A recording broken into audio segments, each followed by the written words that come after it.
दोस्तों, किसी के भी मन की बातें जानने के लिए 3 तरीके होते हैं, लेकिन इन तीनों तरीकों को समझना अति आवश्यक है।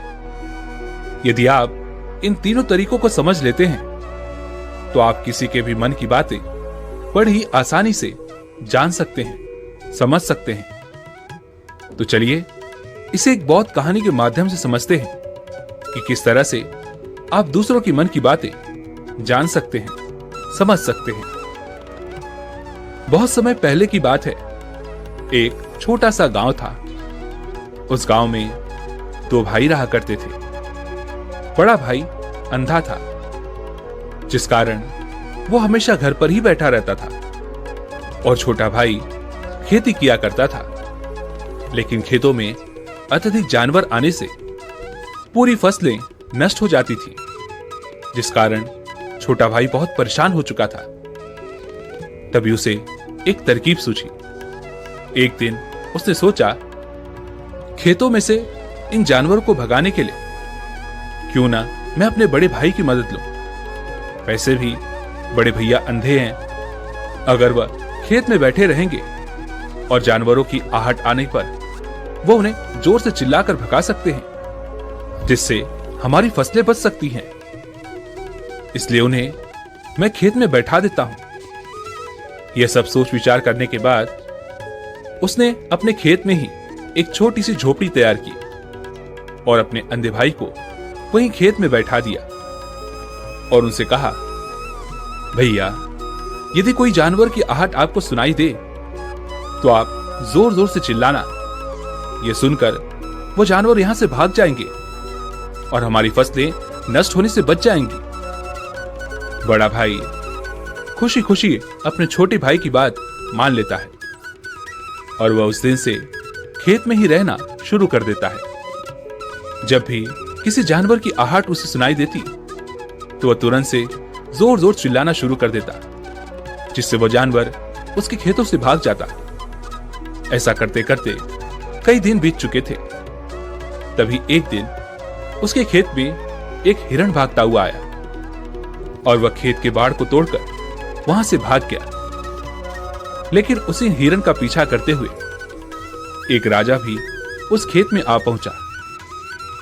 तभी राजा की नजर उस अंधे भाई पर पड़ती है। राजा उस व्यक्ति से कहता है, देखो, मैं यहां पर एक जानवर का पीछा करते हुए आया हूं। क्या तुमने उस जानवर को यहां पर देखा है?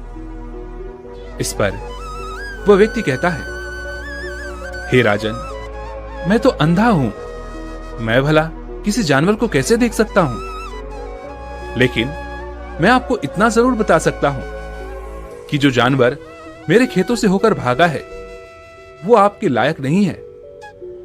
आप उसके पीछे अपना समय यूं ही व्यर्थ कर रहे हैं। राजा उस अंधे व्यक्ति की बात सुनकर बड़ा अचरज में पड़ गया। वह यह सोचने लगा कि आखिर यह तो अंधा है, फिर इसे कैसे पता कि जिस हिरण को मैं तलाश रहा हूं वो हिरण मेरे लायक है ही नहीं। यह अंधा व्यक्ति मुझे कैसे बता सकता है? तभी राजा उस अंधे व्यक्ति से कहता है, कहीं तुम मुझसे झूठ तो नहीं कह रहे? एक तरफ तुम ये कहते हो कि तुम अंधे हो और दूसरी तरफ तुम ये भी कह रहे हो कि जो जानवर यहां से भागा है वो मेरे लायक नहीं है। इस पर वह अंधा व्यक्ति कहता है, हे राजन, जिसे आप एक हिरण समझ रहे हैं, असल में वो एक हिरण नहीं है, बल्कि एक हिरनी है, और वो भी गर्भवती है। और जहां तक मुझे ज्ञान है, मैंने कभी किसी राजा को किसी गर्भवती हिरनी का शिकार करते हुए नहीं सुना है। और इसी कारण मैं आपसे यह कह रहा हूं कि वो हिरनी आपके लायक नहीं है। आप उसके पीछे अपना समय व्यर्थ ना करें। यह सुनकर राजा और भी अचरज में पड़ गया।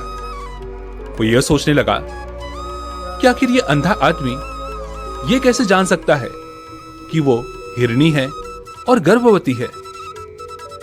राजा कुछ देर सोच विचार करने के बाद अपने सेनापति से कहता है, सेनापति जी, मुझे वो जानवर जिंदा चाहिए, क्योंकि मुझे यह पता करना है क्या वो हिरनी है और क्या वो गर्भवती है। क्योंकि यह अंधा आदमी बहुत विश्वास के साथ कह रहा है और मुझे इस बात की पुष्टि करनी है। यदि वो हिरनी हुई और गर्भवती हुई तो वो हमारे शिकार के लायक नहीं है, क्योंकि हम तो एक हिरन का पीछा कर रहे थे। इसलिए जाओ और पता करो क्या वो हिरनी है। सेनापति राजा से आज्ञा लेकर आगे की ओर बढ़ चलता है और कुछ देर बाद जब वो वापस लौटकर आता है तो वो राजा को कहता है, हे राजन, इस अंधे आदमी ने जो भी बातें कही हैं वो बिल्कुल सही हैं। वो एक हिरनी ही है और वह गर्भवती भी है। यह सुनकर राजा आश्चर्यचकित रह गया। उसे समझ नहीं आ रहा था कि आखिर ये अंधा आदमी कैसे पता कर सकता है कि वह जानवर एक हिरनी है और तो और वो गर्भवती है। भला एक अंधा आदमी ये कैसे देख सकता है, ये कैसे जान सकता है, आखिर इसे ये कैसे पता चला। ऐसे कई सारे प्रश्न अब राजा के मन में उमड़ने लगे। अब राजा ने यह ठान लिया था कि मुझे इस बात की तह तक पहुंचना ही है कि आखिर ये अंधा आदमी कैसे जानता है कि वो जानवर एक हिरनी है। यह सोचकर राजा उस अंधे आदमी के पास जाता है और उस अंधे आदमी से कहता है, देखो, मैं ये तो नहीं जानता कि तुम सचमुच अंधे हो या नहीं, लेकिन मैं तुमसे एक बात जानने आया हूं। क्या तुम मेरे प्रश्न का सही सही जवाब दोगे? इस पर वो अंधा व्यक्ति कहता है, हे राजन, आप जो कुछ पूछना चाहते हैं मुझसे पूछ सकते हैं, मैं आपको बिल्कुल सच सच जवाब दूंगा। इस पर वह राजा कहता है, देखो, एक तो तुम कहते हो कि तुम अंधे हो और दूसरी तरफ तुमने ये बता दिया कि जिस जानवर का पीछा मैं कर रहा हूं वो एक हिरनी है और तो और वो गर्भवती भी है। आखिर तुम्हें ये कैसे पता चला? तुम्हारे खेत में और भी तो जानवर आते होंगे, और भी तो जानवर यहां से गुजरते होंगे, फिर तुमने ये कैसे अंदाजा लगाया? तभी वह अंधा व्यक्ति राजा से कहता है, हे राजन, आप जिस हिरनी का पीछा कर रहे थे वह हिरनी जब मेरे खेत में आई, उसकी रफ्तार और उसके भागने की आहट से मुझे यह एहसास हो चुका था कि ये एक हिरनी है और मेरे खेत की जो बाड़ है वो बहुत छोटी है, उसकी ऊंचाई ज्यादा नहीं है।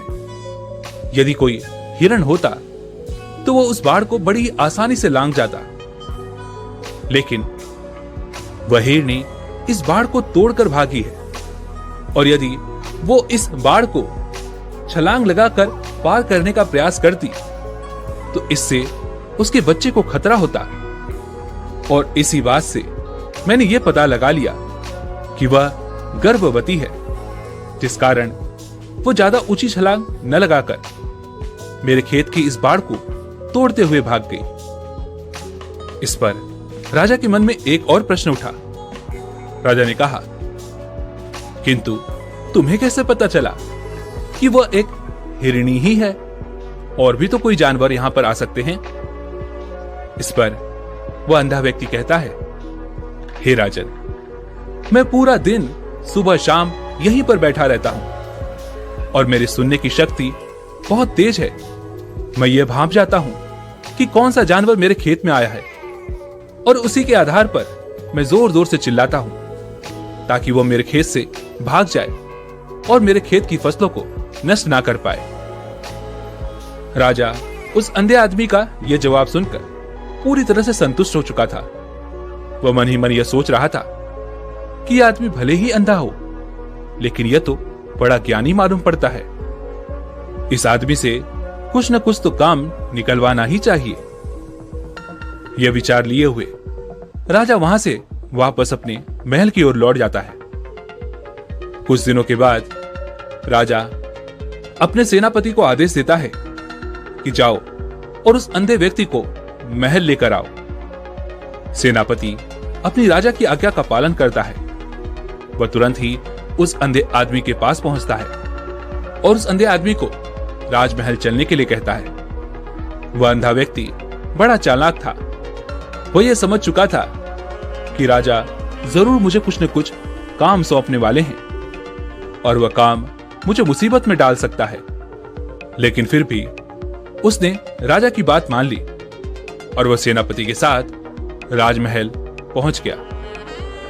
राजमहल पहुंचते ही राजा उस अंधे व्यक्ति से कहता है, आप तो बड़े ज्ञानी हैं, बड़े पारखी हैं। आपको किसी भी बात का पता बड़ी ही आसानी से चल जाता है। आज मैंने आपको यहां पर इसलिए बुलाया है क्योंकि मैं आपसे यह जानना चाहता हूं कि मेरी पत्नी पतिव्रता है या नहीं। इस पर वह अंधा व्यक्ति कहता है, हे राजन, ये कैसा प्रश्न हुआ? इस पर राजा कहता है, मैंने आपसे बिल्कुल उचित प्रश्न किया है, मुझे इस प्रश्न का उत्तर दीजिए। इस पर वह अंधा व्यक्ति कहता है, हे राजन, ये सारी बातें जाने दीजिए। आपकी शादी को इतने साल बीत चुके हैं और अब आप ये बात क्यों जानना चाहते हैं? आपके मन में ऐसे प्रश्न क्यों उठ रहे हैं? इस पर राजा जिद करते हुए कहता है, देखिए, आपको मुझे इस प्रश्न का उत्तर तो देना ही होगा। यदि आप मुझे इस प्रश्न का उत्तर नहीं देंगे तो मैं आपको मृत्यु दंड दे दूंगा। राजा के मुख से यह बात सुनकर वह अंधा व्यक्ति कहता है, हे राजन, यदि आप इस प्रश्न का उत्तर चाहते हैं तो उसके लिए आपको मेरा एक काम करना होगा। राजा कहता है, बोलो, मुझे क्या काम करना होगा? इस पर वह अंधा व्यक्ति कहता है, इसके लिए आपकी पत्नी को मेरे साथ कमरे में अकेले छोड़ना होगा। उस अंधे व्यक्ति की यह बात सुनकर राजा पहले तो क्रोधित हो जाता है, लेकिन फिर कुछ सोच विचार करने के बाद वह उस अंधे व्यक्ति की बात मान लेता है और अपने सेनापति को आदेश देता है, सेनापति जी, इस व्यक्ति को और मेरी पत्नी को एक कमरे में कुछ देर के लिए अकेला छोड़ दें। सेनापति बिल्कुल वैसा ही करता है।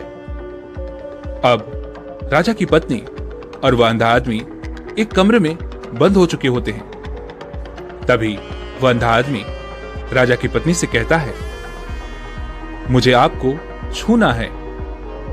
इस बात पर रानी अत्यधिक क्रोधित हो जाती है और उस अंधे आदमी को वह पकड़ पकड़ कर पीटने लगती है, कभी हाथों से तो कभी लातों से तो कभी पटक पटक कर। इस तरह से उन्होंने उस अंधे आदमी की खूब पिटाई की। उसके बाद किसी तरह से वह अंधा आदमी अपनी जान बचाकर वहां से भाग निकलता है और वह राजा के पास पहुंचता है और वह राजा से कहता है, हे राजन, आपकी पत्नी पतिव्रता नहीं है।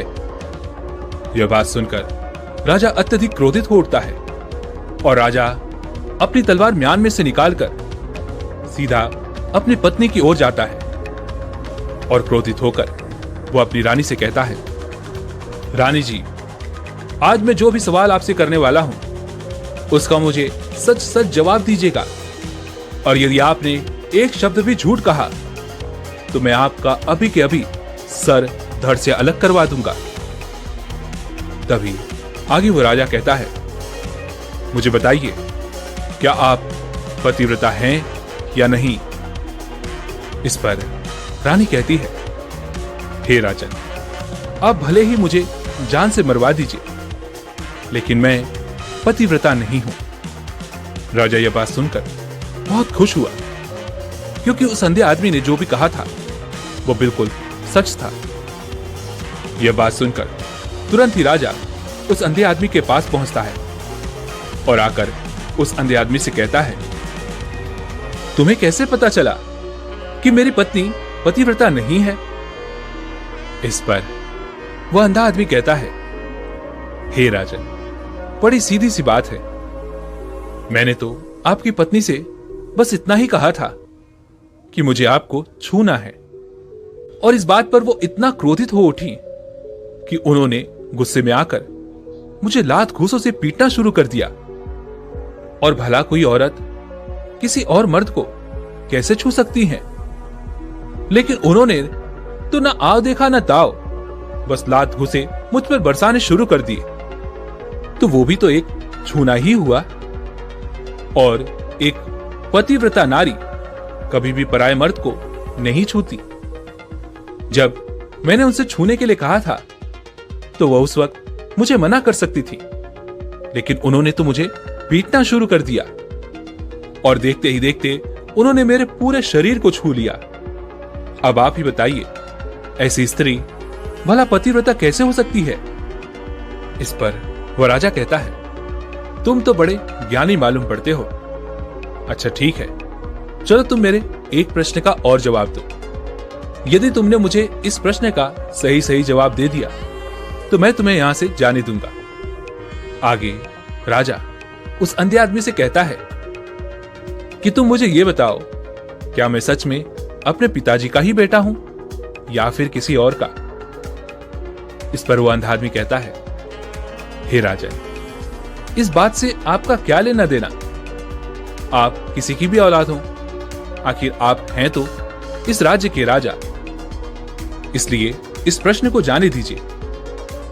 लेकिन वह राजा कहता है, नहीं नहीं, मुझे इस प्रश्न का सही सही जवाब चाहिए, अन्यथा यह प्रश्न मुझे हमेशा परेशान करता रहेगा। इसलिए मैं इसका सही सही जवाब जानना चाहता हूं। यदि तुम इसका सही सही जवाब दे देते हो तो तुम यहां से जा सकते हो, मैं तुम्हें नहीं रोकूंगा। इस पर वह अंधा आदमी कहता है, हे राजन, इसके लिए तो मुझे आपके मां के पास भी जाने की कोई आवश्यकता नहीं है। मैं आपको अभी के अभी ये बता सकता हूं कि आप किसकी औलाद हैं। लेकिन उससे पहले मैं चाहता हूं कि आप मुझसे एक वादा करें कि आप मुझ पर क्रोध नहीं करेंगे। राजा ने कहा, मैं तुमसे वादा करता हूं, मैं तुम पर क्रोध नहीं करूंगा। उसके बाद वह अंधा आदमी राजा से कहता है, हे राजन, आप हैं तो अपने ही पिता के पुत्र, लेकिन आप पर एक कंजूस सेठ की छाया पड़ी हुई है। यह सुन राजा बहुत क्रोधित हो उठा और वह तुरंत तलवार निकालकर अपनी मां के पास जा पहुंचा। वह वहां पर पहुंचने के बाद अपनी मां से कहता है, मां, मुझे सच सच बताइए, क्या मैं अपने ही पिता का पुत्र हूं या नहीं? यदि आपने मुझे सही सही नहीं बताया तो मैं यहीं पर अपने प्राण त्याग दूंगा। मुझे बताओ, क्या सच है? इस पर उस राजा की मां कहती है, बेटा, तू है तो अपने ही पिता का पुत्र, लेकिन तुम्हारे ऊपर एक कंजूस सेठ की छाया पड़ी हुई है। जब मैं एक बार नहाने के बाद अपना मुंह आईने में देख रही थी, तभी उस कांच के पीछे मुझे एक कंजूस सेठ नजर आता है और उसी की छाया तुम पर पड़ चुकी है। यह सुन राजा बहुत खुश हो जाता है और वह तुरंत दौड़ा दौड़ा वापस उस अंधे आदमी के पास पहुंचता है और उस आदमी से कहता है, तुम्हें यह कैसे पता चला कि मुझ पर एक कंजूस सेठ की छाया पड़ी हुई है?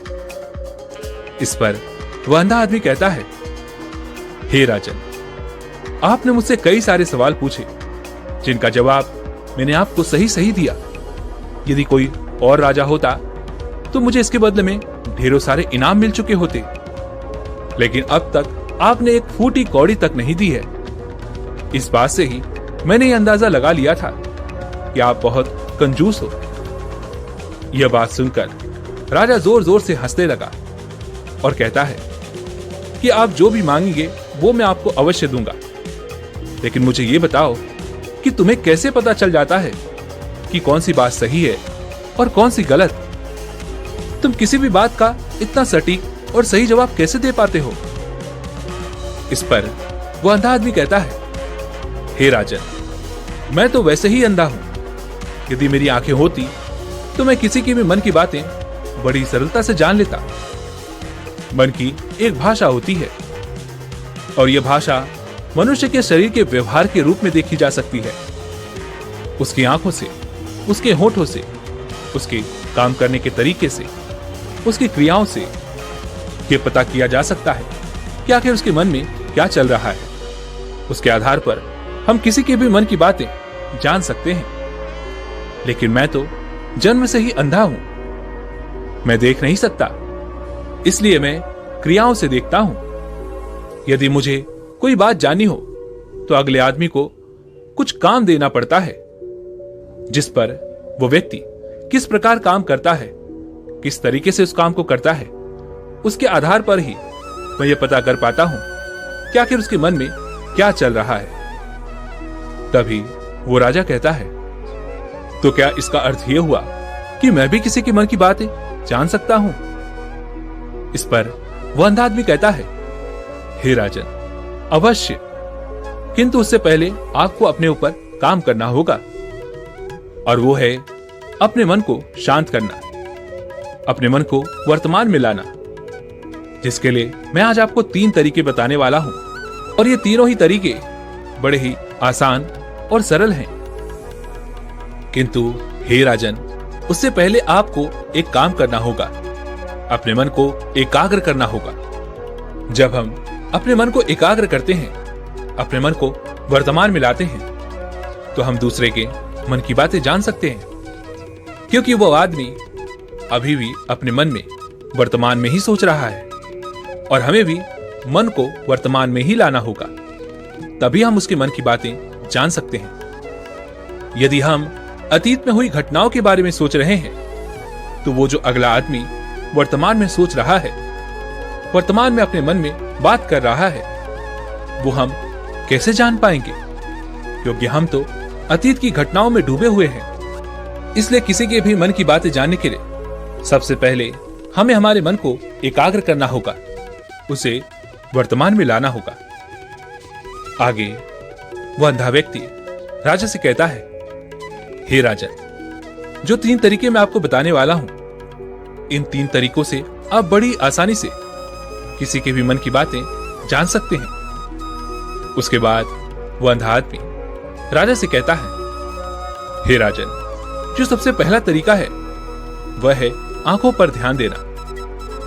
किसी व्यक्ति से बात करते वक्त उसकी आंखों में देखना, उसकी आंखों पर ध्यान देना, जो सबसे ज्यादा जरूरी है, क्योंकि आंखें बोलती नहीं पर बहुत कुछ कह जाती हैं।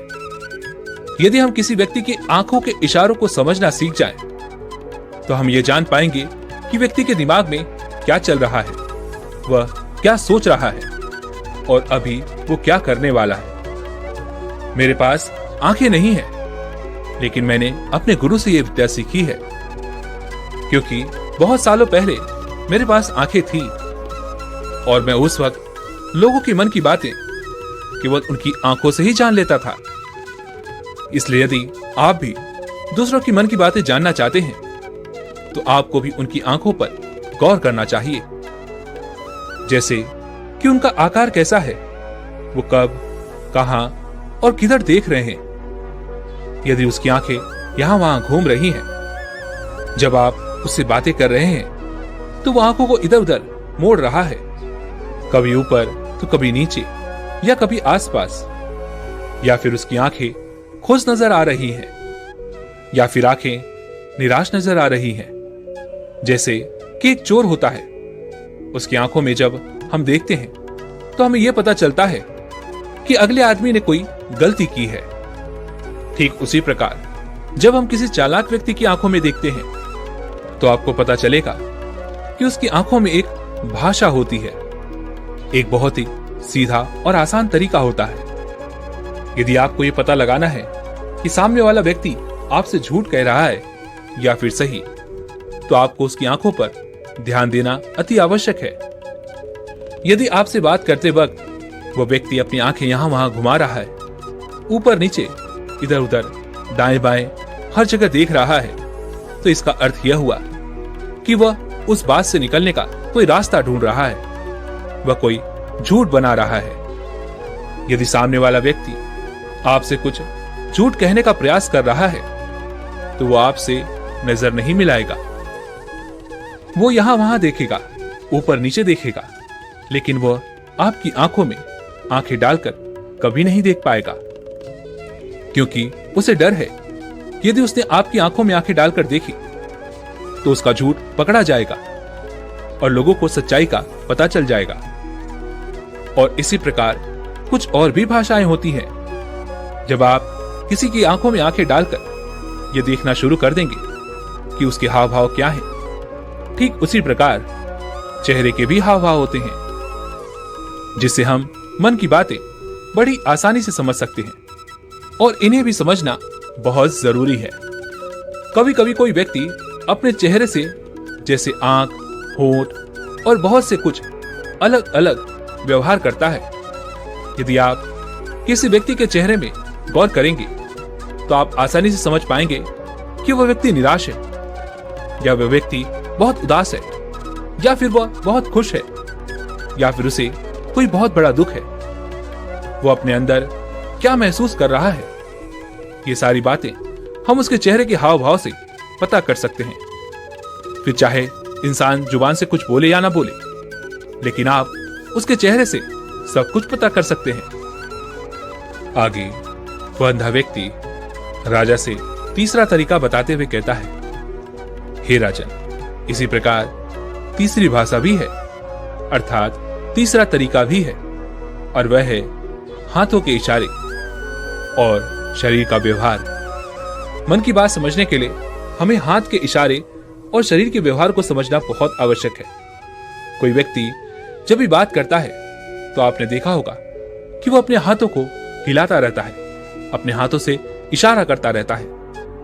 वो बातों के साथ साथ अपना शरीर का जो व्यवहार है, अर्थात बॉडी लैंग्वेज, उसका भी पूरा उपयोग करता है, जिससे हमें यह पता चल पाता है कि वो व्यक्ति हमारी बातों पर कितना ध्यान दे रहा है और उसके मन में क्या चल रहा है। शरीर के व्यवहार को देखने के लिए उसके हाथ मटकाने, शरीर मटकाने और चेहरे पर बार बार हाथ लाने, हाथों का एक दूसरे से मसलना, ऐसी बहुत सी क्रियाएं होती हैं। उस पर हमें ध्यान देना अति आवश्यक है। मन की बात को समझने के लिए हमें शरीर के व्यवहार को भी समझना पड़ता है। यदि हम इन तीन तरीकों को सही तरीके से ध्यान देकर इन तीन तरीकों को अच्छे से समझ लेते हैं तो हम बहुत जल्दी किसी भी व्यक्ति के मन की बातें बड़ी सरलता और सहजता से जान सकते हैं। इसलिए यदि आपको किसी के मन की बातें जाननी है तो आपको उसकी आंखों पर, उसके चेहरे पर, उसके शरीर के हाव भाव को और उसके हाथों को ध्यानपूर्वक देखना और समझना होगा, जिससे आप ये समझ पाएंगे कि आखिरकार उसके मन में क्या चल रहा है और वह क्या सोच रहा है। लेकिन उनसे पहले आपको अपने मन को एकाग्र करना होगा, शांत करना होगा और अपने मन को वर्तमान में लाना होगा। तभी आप उस व्यक्ति के इन सभी क्रियाओं पर ध्यान दे पाएंगे, उन्हें समझ पाएंगे। अन्यथा आप यदि अतीत की घटनाओं में व्यस्त हैं, भविष्य की योजनाओं में व्यस्त हैं, तो आप उस व्यक्ति के हाव भाव पर कभी ध्यान दे ही नहीं पाएंगे और ना ही आप कभी ये समझ पाएंगे कि आखिर उस व्यक्ति के मन में क्या चल रहा है, वह क्या सोच रहा है। आपने देखा होगा कि ऐसे कई बड़े संत महात्मा हैं जो बड़ी ही शांति से आपको देखते हैं और आपको देखकर ही वो ये बता देते हैं कि आपके मन में क्या चल रहा है, आप उनसे क्या जानने आए हैं। और इसका सबसे बड़ा प्रमुख कारण यही है कि वो आपको पढ़ सकते हैं, आपको समझ सकते हैं, आपके मन की बातें जान सकते हैं, क्योंकि उनका मन एकाग्र है, शांत है। और यही कारण है कि वो आपके मन की बातें बड़ी ही सरलता से समझ जाते हैं।